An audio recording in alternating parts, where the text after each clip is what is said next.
It is time now for Better Money. Joel Johnson is a certified financial planner and managing partner for Johnson Brunetti. He is here to help us plan for retirement, but you have a little scenario that could be relatable to a lot of people. Right. We got this scenario from one of our viewers, and we want to drill down on this specific situation. So if I am 65 and have $1 million, what should my tax plan be?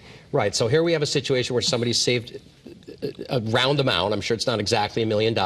They probably have other sources of income.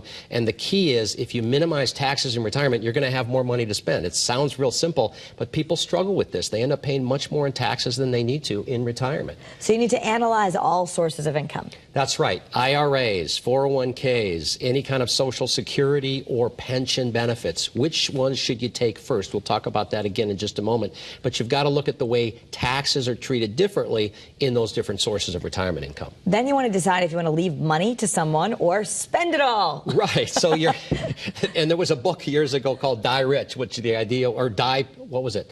Die poor, I guess, or die broke. Okay. And so you could spend it all and leave nothing to your kids. Now, I'm not sure that most of our clients want to do that, but it's important that you decide how much do I want to leave behind, because that's going to affect your spending plan. It's going to affect your retirement income plan. Okay. So the way you're going to do it is you need to decide which accounts to spend first and which to spend last, because you're going to have different buckets, and that's going to impact you. Right. And this is what we call the sequence of withdrawals. So again, if I have Social Security, pension, and 401k, let's just say I have those three pieces, I want to make sure that I'm pulling from the right one first to maximize my growth for the future and also to minimize my taxes. Some people make the mistake of taking from all accounts equally right off the bat. You don't want to do that. Typically, there's one account you want to spend down while you leave the others behind. Okay. So it's a three-legged stool, according to the book. You have a Social Security, a 401k, and a pension.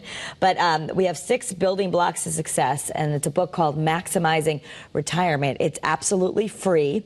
There's a lot of information here. It's a whole guide that you've put together, and it'll talk about everybody, or mostly the 65 with about $1 million? No, it'll really talk about everybody, but especially those within 5 years of retirement or after 5 years of retirement. That's kind of the retirement red zone when mistakes are amplified.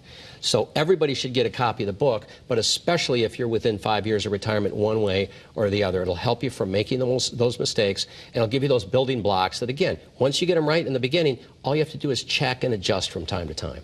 Okay. Where do I want to live? Where should I retire? What are my guaranteed income sources? All right, so as we get closer, this is a good little checklist, or actually a little bit more than that, because it's a whole book. Earlier we had a checklist. You can have that too. Go to BetterMoneyTV.com, and you can get a handle on maximizing your retirement. Thanks so much, Joel. Great to be here, Kara. All right, and that is Better Money.